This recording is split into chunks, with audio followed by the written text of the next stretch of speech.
It's just after midnight on October 23, 1970. Hill 190, west of Da Nang. The air smells like damp earth and gun oil. Private Gary Hendricks isn't thinking about the war anymore. Nobody out here is. The war is winding down. Everyone knows it. And dying for it feels more pointless by the week. Earlier that night, his sergeant caught him asleep on post and lit into him in front of the whole bunker line. Chewed him out hard, then walked away. That was the sergeant's mistake, walking away. A few hours later, Hendricks crawls through the dark to the air vent on Sergeant Richard Tate's bunker. He pulls a fragmentation grenade from his kit. He drops it through the vent. Sergeant Tate had 3 kids. He was 3 weeks from going home. The grenade landed on his stomach. When investigators looked into what happened that night, they discovered something the Army had been trying very hard not to talk about. Hendricks wasn't an outlier. He wasn't some isolated case of a soldier losing his mind in the jungle. He was part of a pattern, a dark, spreading pattern that by 1971 was happening roughly once a week across the American force in Vietnam. Soldiers were killing their own officers, their own sergeants, on purpose. They called it fragging, and by the time the last American troops came home, it had shaken the United States military to its core. To understand fragging, you have to understand what the U.S. military looked like in Vietnam by 1969. And to understand that, you have to back up a little. In the early years of the war, 1965-1966, the American fighting force was still largely professional. Volunteers, career soldiers, men who'd signed up, trained hard, and believed in what they were doing. Morale wasn't perfect, but it held. Then the draft kicked into overdrive. The military needed bodies, and it needed them fast. So it lowered the standards for enlistment, for officer training, for everything. Young men who never would have qualified before were now being handed rifles and told to fight a war that, back home, millions of their generation were actively marching against. And then Tet happened. In January 1968, the North Vietnamese and the Viet Cong launched simultaneous attacks on more than 100 cities across South Vietnam, including Saigon itself. The U.S. military beat them back, but the American public had been told for years that the enemy was on its last legs, that the light was at the end of the tunnel, and suddenly there were enemy fighters inside the U.S. Embassy compound. The credibility of the whole operation collapsed overnight. Troops in the field felt it immediately.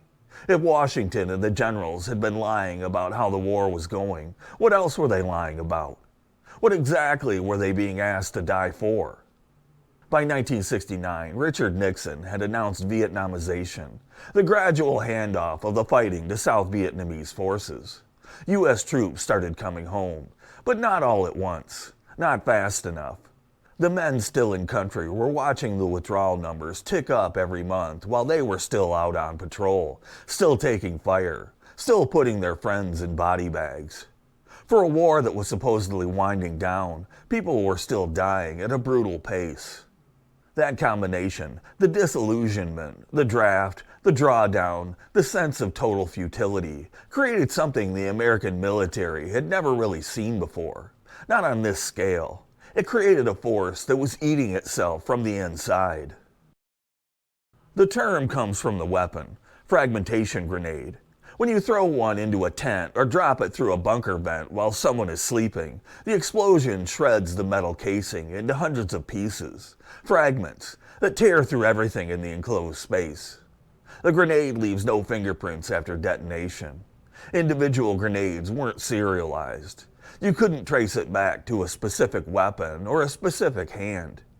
That was the point, the perfect crime, in a war zone where the enemy was already trying to kill you, where accidental detonations happened, where the line between enemy fire and your own side's mistakes was already blurry. A fragging could look like a lot of things. That's what made it so hard to stop.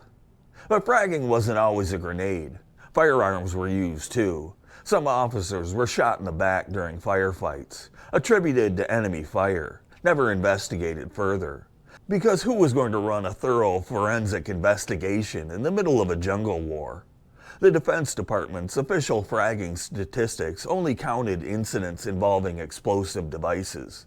The real number, counting firearms, knives, and assaults that just got blurred in the fog of war, was almost certainly much higher. The Military Lawyer Corps estimated that only about 10% of fragging incidents ever ended up in court. The rest evaporated. No witnesses willing to talk, no evidence, no case. The process wasn't always immediate either. There was an escalation. Soldiers who wanted to send a message to an officer they despised would first use a non-lethal smoke grenade or a tear gas canister, a warning, a pin left on a bunk, a note. If the officer didn't change his behavior, the next delivery might be the real thing. Captain Barry Steinberg, an Army judge who presided over fragging trials, described it bluntly. It was the troops' way of controlling their officers, and it was deadly effective. Once an officer was afraid of being killed by his own men, he stopped being able to give orders. He was finished. Some units went further, bounties. Soldiers would pool their money, anywhere from $50 to several hundred, and put a price on a commander's head. Whoever killed him collected the pot. It sounded like something out of a gangster movie. It was happening in United States Army units. Here's where things get complicated, because the numbers vary depending on who's counting and what they're counting. The Defense Department's official tally covered only explosive device fraggings, and only from 1969 onward. The military didn't even start keeping systematic records until that year. By that count, there were 96 incidents in 1969, 209 in 1970, and roughly 215 in the first 11 months of 1971. As of July 1972, when the last American combat troops were leaving, the official count stood at 551 reported fragging incidents using explosives, killing 86 people and injuring more than 700. But researcher George LaPrey, who dug deeper than almost anyone into the records, put the total number of known and suspected explosive fraggings between 1969 and 1972 at 904. Other analysts, accounting for firearms and incidents never investigated at all, argued the total number of deliberate assaults on commanders probably reached into the thousands. Think about that for a second. Thousands of incidents. In a single war, in a single army, in a period of less than 4 years. Here's the other thing that jumps out when you look at the data. The numbers of fraggings went up even as the number of troops went down. As Vietnamization pulled more and more Americans out of the country, the incidents didn't decrease, they increased. The men who were still there knew they were the last wave. They knew they were hanging around for a war that had already been lost politically. And some of them decided that no officer was going to get them killed for nothing. In the division with the worst morale problems, the Americal Division, military observers estimated that by 1971, fraggings were running about 1 per week, in a single division. Marine Colonel Robert Heinel, a career officer with nearly 30 years of service, wrote a piece in the Armed Forces Journal in June 1971 that sent shockwaves through the defense establishment. He said the morale, discipline, and fighting capability of the U.S. Armed Forces were, at that moment, lower than at any time in the 20th century, possibly lower than at any point in the history of the United States. He described individual units refusing combat orders, the drug epidemic, the fraggings, and then he put it all in one devastating sentence. The army that remained in Vietnam was in a state approaching collapse. It's tempting to paint fragging as some kind of organized resistance, soldiers rising up collectively against an unjust war. The reality is messier than that and more troubling. Research on convicted fraggers tells a very specific story. About 88% were drunk or high at the time of the attack. Most had been in Vietnam for around 6 months, past the initial shock, deep enough into their tour to be worn down, not yet close enough to going home to feel relief. The overwhelming majority were volunteers, not draftees. Many were described by fellow soldiers as loners, men with psychological difficulties, people who'd had run-ins with authority their whole lives. About 80% of fraggings happened in rear area base camps, not out in the field during combat. And most importantly, roughly 90% of the incidents took place within 3 days of a direct argument or confrontation between the attacker and the victim. That last fact changes the picture significantly. For every case of soldiers executing some kind of principled protest against a reckless officer, there were many more cases of a troubled, impaired young man settling a personal grievance in the most lethal way imaginable. The war had handed them all the tools. It had stripped away most of the consequences. And the culture of the late Vietnam military, demoralized, drug-saturated, racially fractured, had dissolved the institutional guardrails that might have stopped them. But you can't reduce it entirely to individual psychology either. The officers and sergeants who ended up targeted weren't always innocent. Some were genuinely reckless. The kind of commander who'd throw men at an impossible objective to pad his kill count, who'd run hot operations because he was chasing a promotion, who'd make his men's lives hell over petty regulations while the war fell apart around them. The frustration was real. The sense of betrayal was real. In an environment where your commanding officer might get you killed for absolutely nothing, some soldiers decided the only logical response was to remove the threat. That's what makes fragging so hard to talk about even now. It wasn't purely heroic resistance. It wasn't purely deranged criminality. It was something in between. A symptom of a military institution so badly degraded that its own internal logic had broken down completely. If you want a single moment that captures the rage behind fragging, it's Hamburger Hill. May 1969, Hill 937 in the Ashaw Valley. The soldiers called it Hamburger Hill because it ground men up like meat. Lieutenant Colonel Weldon Honeycutt commanded the 3rd Battalion of the 187th Infantry Regiment, the Rakkasans of the 101st Airborne Division. His unit, along with other battalions, was ordered to assault a heavily fortified North Vietnamese position on a steep, jungle-covered mountain.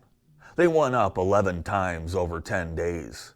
11 times they were pushed back. The North Vietnamese had bunkers dug into the hillside, pre-sighted fields of fire, and the high ground. The Americans had courage, artillery, and air support, and they kept feeding men into the meat grinder anyway. When the hill was finally taken on May 20th, the cost was more than 400 casualties, 56 killed, the rest wounded. A week later, American commanders ordered the hill abandoned. The tactical situation had shifted. They didn't need it anymore. When the men around who'd survived those 10 days found out they were giving the hill back, that the entire bloody fight had been for nothing, the fury was indescribable, and it didn't stay quiet. A GI underground newspaper called GI Says, one of dozens of unofficial anti-war publications circulating among American troops, published a bounty, $10,000 for the death of Lieutenant Colonel Weldon Honeycutt, the officer the men called Blackjack. Multiple fragging attempts followed. None succeeded. Honeycutt finished his tour and came home. But the bounty itself, a public, printed offer of $10,000 for the murder of a U.S. Army battalion commander, rattled all the way up to Congress. Senator Edward Kennedy called Hamburger Hill a senseless and irresponsible act of military leadership. Life magazine published photographs of 242 Americans killed in a single week in Vietnam, and the public assumed most of them had died on that hill. The political backlash was enormous, and in the field, every officer in Vietnam got the message. Senior commanders started pulling back from aggressive tactics, not because of enemy pressure, but because they were afraid of what their own men would do. One veteran major put it plainly. Another Hamburger Hill was definitely out. One of the most striking things about fragging isn't the incidents themselves. It's how the knowledge of it changed the behavior of men who were never targeted. Because the threat worked even when the grenade never left anyone's hand. Colin Powell, then a major, serving his second tour in Vietnam, later recalled that he moved his cot every single night, not because he was afraid of the Viet Cong, because he was afraid of his own soldiers. He'd shift his sleeping position, change his routine, never be where anyone would expect him to be after dark. Captain Thomas Cecil, in 1971, spent his last month in country sleeping in a military intelligence bunker. Only his battalion commander knew where he was. The men he commanded couldn't be trusted with that information. The effects rippled out in ways that went beyond individual officers losing sleep. Commanders started looking the other way on drug use because confronting it might get them killed. Leaders avoided issuing unpopular orders. Some officers, as one Army judge put it, became effectively useless. Men who'd been so thoroughly intimidated that they couldn't lead anymore. In some units, that command structure hadn't just come under pressure, it had quietly stopped functioning. That mattered tactically. Fragging investigations sometimes delayed combat operations. Officers were occasionally put in the position of negotiating with their own enlisted men before ordering patrols. The U.S. military in Vietnam by 1970 and 1971 was in some places operating less like an army and more like an armed negotiation, with fragmentation grenades as the bargaining chips. Colonel Robert Heinl didn't mince words. A Marine with nearly 3 decades of service, he'd watched the institution he loved deteriorate, and in June of 1971, he sat down and wrote everything he'd seen, all of it, and sent it to the Armed Forces Journal. The article was called "The Collapse of the Armed Forces." It landed like a bomb. Heinl documented combat refusals. He documented the drug epidemic. Estimates at the time suggested somewhere between 10 and 15% of U.S. troops in Vietnam were using high-grade heroin. He documented the racial tensions that had exploded after Martin Luther King's assassination in 1968 and continued to fester across the country. He documented the underground anti-war newspapers, the peace symbols on helmets, the soldiers who went on search and avoid missions, patrols designed to look good on paper while deliberately skirting any actual contact with the enemy. And he documented the fraggings. Running about one a week in the worst affected division, he wrote. Bounties on officers' heads, combat refusals in broad daylight. His conclusion, the army that remained in Vietnam was approaching collapse by every conceivable indicator. The Pentagon pushed back. Some critics said Heinl was exaggerating, but anyone who'd been in Vietnam in those years knew he wasn't. The men in the field knew it. The officers who moved their cots every night knew it. The lawyers who'd seen only 1 in 10 fragging cases ever reach trial knew it. The institution was sick, and the people who should have been taking care of it had been looking away for years. Fragging didn't end the Vietnam War, but it accelerated the reckoning that was already coming, and the military's leadership had to confront what had happened to the force they built and why. One of the most significant changes that came out of the Vietnam disaster was the end of the draft. The all-volunteer force, implemented in 1973, was designed in part as a direct response to what fragging and the broader collapse of discipline had revealed. That a conscript army fighting a deeply unpopular war was an institution at war with itself. Professional soldiers who'd chosen military service, the thinking went, would have a fundamentally different relationship with command authority than men who'd been compelled to show up. The military also made significant structural changes to how officers were trained, how junior leaders were developed, and how command accountability worked. The caricature of glory-seeking officer running his men up a hill for a body count, that model became, at least officially, something the military wanted to leave behind. But some lessons didn't come easy. The data on who actually committed most fraggings, rear echelon soldiers, impaired, nursing personal grievances, challenged the narrative that it was primarily a form of political protest. It was both things at once, a symptom of a broken institution and a series of personal acts of violence that hurt real human beings. Those aren't mutually exclusive. Sergeant Richard Tate from Asheville, North Carolina, father of 3, 3 weeks from going home.